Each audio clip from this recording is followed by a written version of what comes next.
So, do we finally understand why these celebrities, these famous people are on drugs and why they have all these addictions?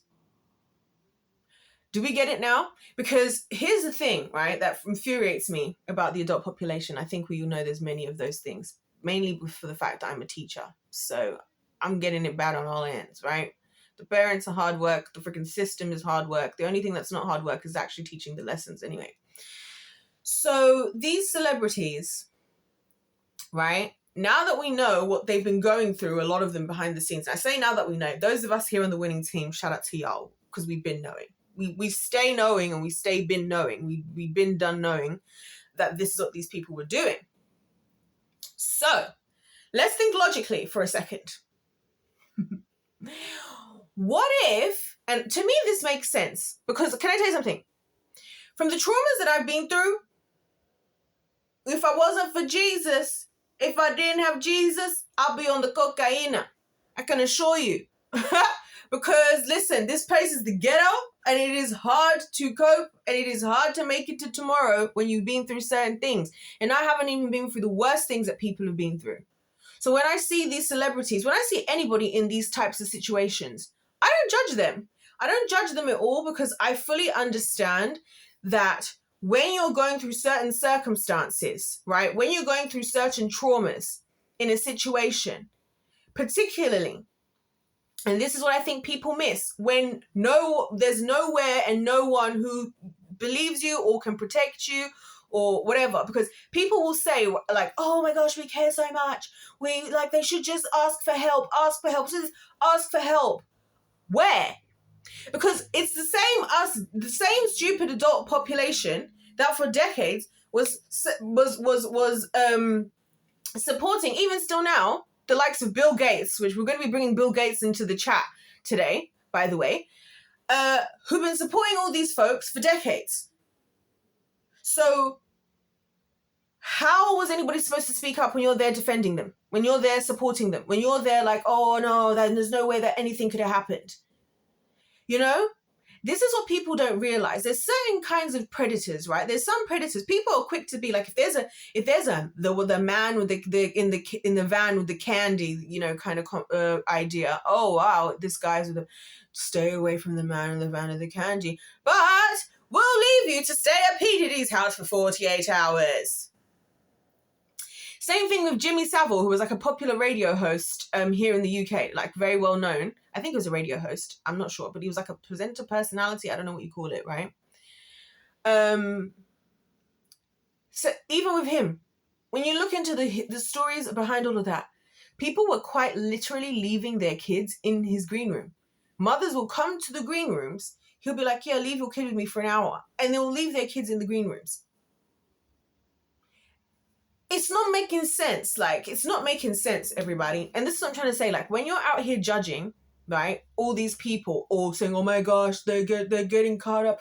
Every time people get famous, they get caught up in the what do people call it? The celebrity life, you know?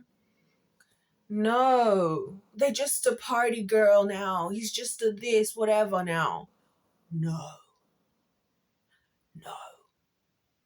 A lot of them are suffering. I have a lot of space in my heart for these people. Can I tell you? And I always have. A lot of people just don't care and they're just judging because you're salty and bitter because you're not the one who's rich, powerful, and famous. But the other side is people are just assuming. And my case in point, by the way, to prove my point of what I was saying about why people say, oh, if you need help, just ask for it. Let's talk about Britney Spears. Let's talk about how the jury of the sheeple fell for the narrative of the predators, and it cost her 15 years of her life in the conservatorship alone, let alone everything else she went through. And she was put on drugs. You know what I always found fascinating? Something I found fascinating about a lot of things in this world how that's one of the main reasons I don't go to the hospital. I do not go to the hospital for nothing, and I ain't going to the hospital for nothing. I don't trust anything that this science community has to offer. I work in science. I freaking teach science, and the more that I study, I have to teach it. The more I start to realize the things that aren't making sense, because I'll be there thinking about the thing. I'm like, wait, I just taught a lesson about X, Y, Z today, and wait, anyway. So one thing I always found fascinating about a lot of addicts, right, is that a lot of people became an addict because they went to the hospital and they got some surgery or some procedure or whatever, and they were put on a certain drug that they then became addicted to.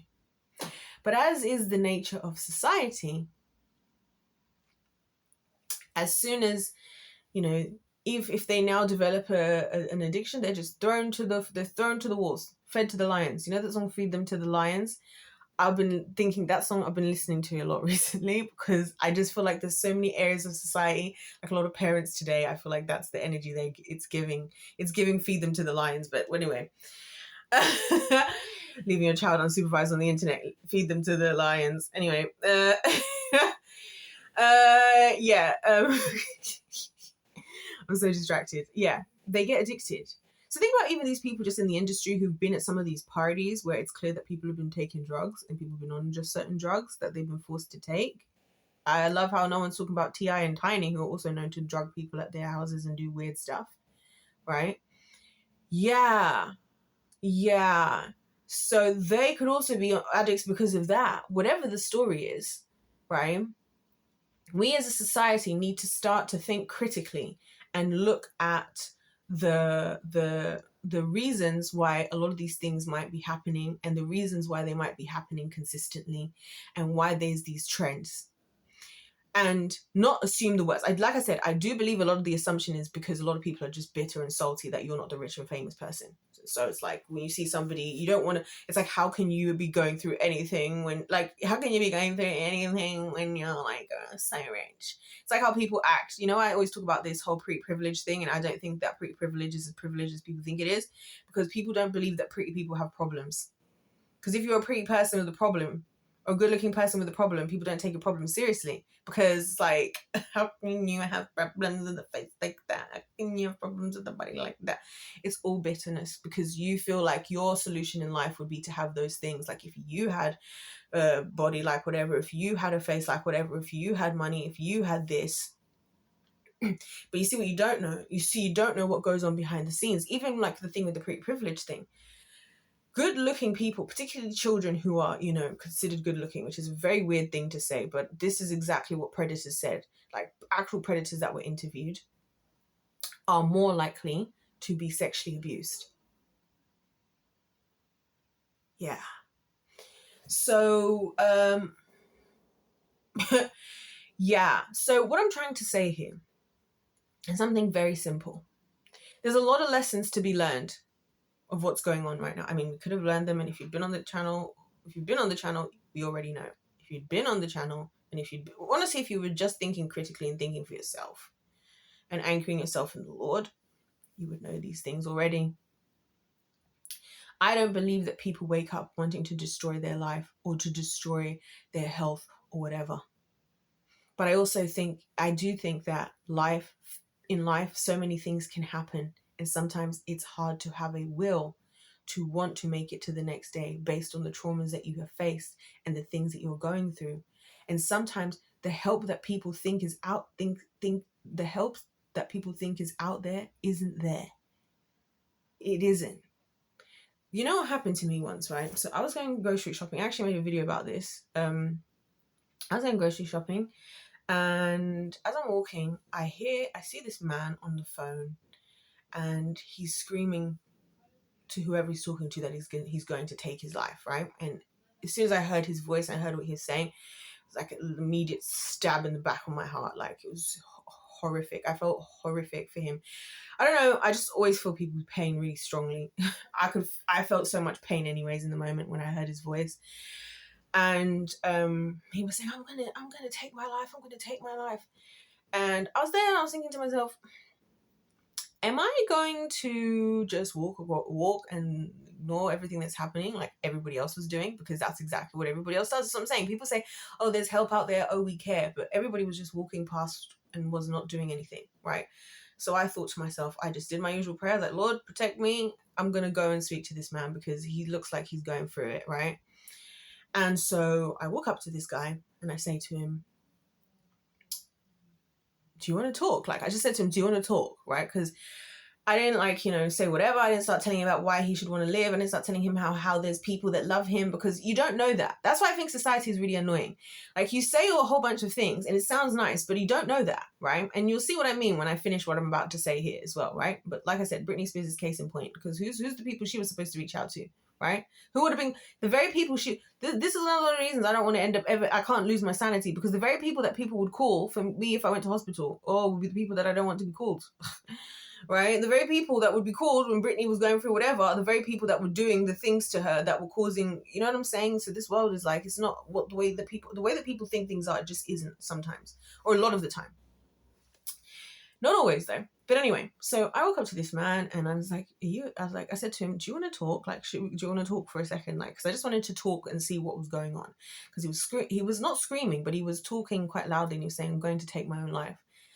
So then I asked him, who is he talking to, right? And he was like, he's talking to the ambulance people. He's talking to the emergency services, to the hospital, whatever.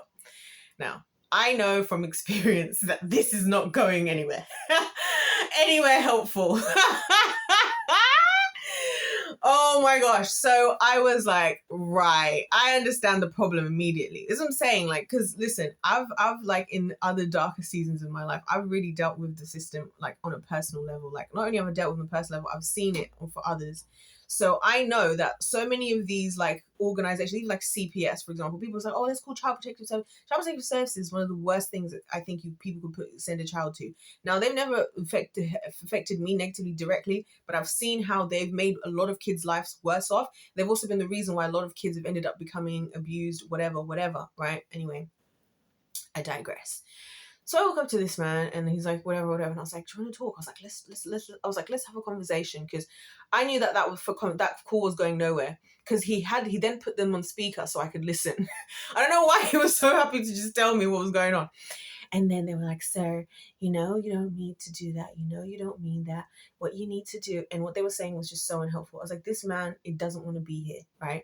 And it's not like with me where I have the Lord, and I love the Lord, and, the Lord is just amazing. He really doesn't have, whatever. But, oh my gosh, something he said actually made me cry. But anyway, so eventually he just hung up, because I think he decided we were going to talk. So I sat down. I think this is after I had gone shopping already, because I think I had my groceries with me. But anyway, so we sat down and we just started talking, right? We just sat on some random stairs somewhere, okay? So we started talking, and basically this guy had been through a lot, okay? Like, he lost his mother. He was like an older man. He lost his mother. He currently was in a situation where he had this woman that he was with, who basically kept like lying on his name to the police, but then she would show up at his house and she would so he was trying to actually sort out his life. He was trying to fix his life. He'd found himself a job in London, DJing, right? Which he loves to DJ, which he showed me. He has an old phone that's got 2,000 songs on it, because he loves music, and he loves all styles of music. He had been through a lot, let's just say, okay? There was a whole bunch of information he was telling me about. He actually broke down in tears when he started talking about how his mum had passed away. And we sat there and we talked for like 2 hours, right? During this time, also, can I just say, the police came as well, because obviously the ambulance service sent the police. So I said to him, do you want me to leave? Like, because I don't want to get all up in your business. Like, it's not my business to be here. Then he was like, no, I would really prefer it if you would stay, actually. So I stayed. The 2 officers come over and they start talking to him, right? One of them, he was trying his very best. One of them was just doing the protocol. Like, listen, we're going to take you home. He didn't want to go home because of this woman, okay? The woman that wouldn't leave him alone. He's trying to figure a lot of stuff out, but he's got all this stuff he's got to figure out. He's got no help. He's got no support system, nothing. And he's dealing with everything, right? So these police officers are like, let's take you home. We're going to take you home. We're going to take you home. They're not listening to him. The point is, no one was actually listening to him. Everybody was just telling him what they thought he needed to do. They weren't assessing the real issue that was going on, because that's what people do. I've experienced that a lot myself. They weren't listening to what he was saying. They were just telling him, like, people do that all the time. Oh no, you don't want to do that because you don't know. You don't know. At this point, I've sat there. I've only spoke to the guy for like an hour and a half at this point, and I'm like, oh, I understand where this is all going, kind of thing. Anyway, and so eventually he then sent, and it's funny because when we initially started talking, he literally went to handed me this brand new phone. It was like a phone that probably cost literally like £20, like barely like does anything. And he was like, he's like, I don't know. He'd just been to one of these like organizations that's supposed to help people, I guess. Like kind of governmental one, and he was like, they just gave me this phone for whatever. I don't know why they're giving me a phone. I have a phone. And it's just like, basically he had the same energy that I had, which I feel like happens a lot of times, when people just try to prescribe you something. They can feel like the problem has been solved, but they've actually done absolutely nothing. So he's like, do you want a phone? He was like, do you want a phone? It's brand new. And it was really funny. Because the funny thing was, and this is the crazy part of the story, he wasn't after money. He wasn't asking for money for nothing. He wasn't actually asking for anything.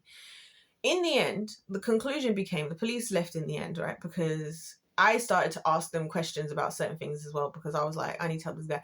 And actually he had a, what do you call it? A seizure, because he knew he was about to have one, bless his heart. And he says to me, oh, can you go and grab me like a Coca-Cola from the store, because right next to it. And he gave me the money. He was like, he's like, keep the rest, buy yourself whatever you want. Like, this is what I'm saying. His issues were not like that he didn't have money or whatever, right? Although in his appearance, he looked disheveled, severely disheveled, you know? And so I made a point to properly like sit near him and not treat him as if like he was some kind of disgusting something, you know what I mean? Anyway, when he sent me, that's when he had a seizure. I think he knew it was going to happen. I think he didn't want me to have to be there to see that, which I thought was really like considerate. You know what I mean?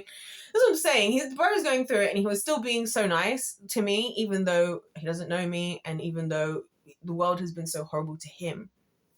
So I come back, whatever. We have a few conversations with the police. One guy's trying, and he's like, I don't know. They were just very unhelpful again. Very unhelpful. They were like, unfortunately, all we can do is such. This is what I'm saying about society. Like, if you don't have the thing you're supposed to have in your life, if you don't like have a family, if you don't have like a good support system, family, church family, whatever, community, you're screwed. Because a lot of these systems, they just do what they're supposed to do. Their job is their job. And unfortunately, I have to say this as a teacher, because I deal with a lot of services in the thing. A lot of people just show up to only do exactly what their job description is, and their heart, it ain't in it. It's like, I don't know why people assume that just because somebody's a teacher that they actually care about children. A lot of them, they don't really. Maybe it was just an easy option, because it is kind of an easy option of a job, because there's always going to be teaching jobs, especially now. Anywho, all in all, the solution that he needed was just simply a conversation with somebody that was going to listen. Somebody that was going to listen. So I made the effort when we were having this talk. I was like, I'm just going to actually listen to this man. I'm not going to say very much. I'm just going to listen, and I'm going to let him say everything that he has to say. You know, and all that happened in the end was the only thing he really needed help with, because like I said, he's like, I've got a nice house, I've got a 2-bedroom, whatever. And he was talking about how things used to be better, because in the community there were these 2 women and it was like some kind of community support thing where like these 2 women would come to his house and have tea with him once a week. And that was like the only social interaction he would have. It was really sad, you guys. Okay. But, you know, I understood him. I understood where he was coming from. I could understand how he was feeling, right? And so in the end, yeah, he just needed a conversation. And there was a simple thing of we needed to just discuss the plan of action for the steps to get him from where he was there to this DJ job opportunity that he has. Because he had a job set up in another location with a community of people, but the problem was getting there, and the fact that he was older, so the technology thing was kind of confusing him, because he has to do this and he has to do that. And so, you know, we just set out a plan, and I said, look, what we're going to do is you need to just do one thing at a time. Let's start with the first thing. Like, you know, let's start with, he needed to get his laptop he needed to go to the library so he could do X, Y, and Z. So I was like, okay, cool. So the first thing we're going to do, that's the first thing you're going to do, go to the library, so out such and such and such and such. I was like, all you need to do and focus everything on is getting yourself to that job. Get yourself there, because there are people there that are there for him, and there is a job, and also not just a job that he would love to do, or something he's passionate about. Why am I saying all of this, you guys? So that was our interaction, and he really calmed down quite a lot. He was no longer hysterical. He was very calm. I never told him to calm down. I never told him his life was worth living. I never told him whatever. In fact, he told me so many stories about himself, and he even said himself, he says, some part of him feels like the big man upstairs, God, he said, is looking after him because he doesn't know how he's still alive. Because I said to him, I don't know how he's still alive. Like, for the amount of things he was telling me that he's been through, I was like, I don't know how he's still alive.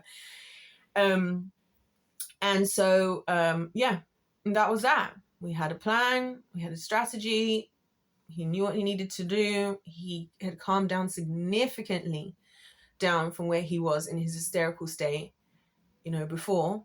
And we just had a conversation. And you know what was crazy to me about that experience, once again? This is what I'm saying about society. Can you guys understand why I really have so many issues with society? As we were sitting there having this conversation, right? People were like walking past, and now that I was talking to him, they were like looking at me and asking me like if I was okay. So I was like, when this guy was on the phone saying that he wants to take his life, no one was stopping. This society is we're all mental health forward, supportive, yada, yada, yada. Everybody's just walking past. Now that I'm sitting there, because I'm a young woman, and he's a slightly older man, and he's looking very disheveled, and people are asking me if I'm okay. Absolutely, I'm okay. And it's not because of this world, and it's not because of this society. It's because God loves us when we need love the most. Ladies and gentlemen, the opposite of addiction is connection. All of these things you see with the celebrities, with the people in the industry and everything, right? People are going through it. I don't know why. I don't know if it's true. I don't know, because the problem is I've had too many biased perspectives in my life. Are people really just really thriving with these great support systems out there as the actual norm? I want to know. I don't believe it. And I'll tell you why. Here's my iced coffee. I think caffeine is another addiction, by the way, but that's a conversation for another day. So I haven't mentioned it. I rarely actually drink coffee. I do think coffee is another addiction. Some people are like, literally like, I can't focus. I can't get through my day without a coffee. That's the same way addicts feel. That's the same way these people in the entertainment industry feel, right? Even all of these food trends, the sugar, the eating. I discovered a couple of days ago that the average daily caloric intake in America is 3,600 calories. That's the average. How the heck?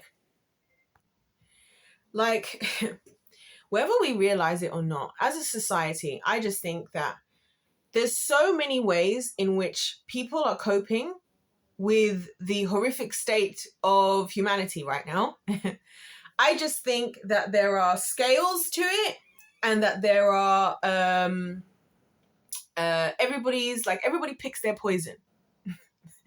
Is a phrase. Everybody picks their poison at the end of the day in one form or another. Promiscuity is another addiction.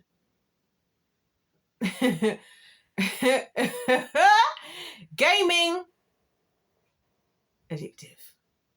So many things can be addictive. Work can become an addiction, a way to cope, a way to escape from the reality that you do not want to believe in or to live in. So all I have to say in conclusion is, let us not judge those who are just a projection. And by projection, I mean like a projector, a projector like shows a screen of what we are, a lot of us are in society today. Coping, with whatever it is that people have to face in life. Because it's the truth that people don't have places, people to talk to.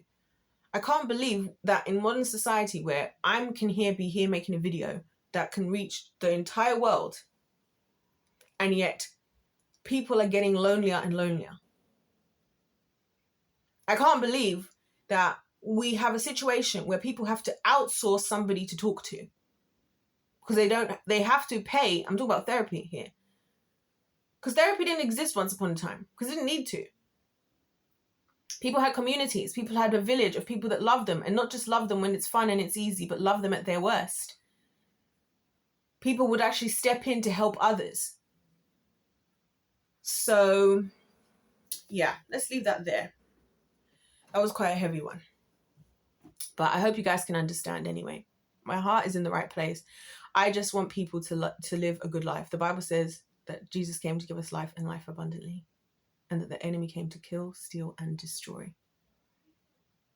So let's think about that when we judge others, when we judge the celebrities, when we judge the rich and famous and whatever. You don't know what they had going on behind the scenes. Now you're starting to find out. For some of you, a lot of us, we've been knowing. Anyways, on that note, you guys, if life's a game, let's play to win. God bless you. God loves you. I love you. And I'll see you in my next one.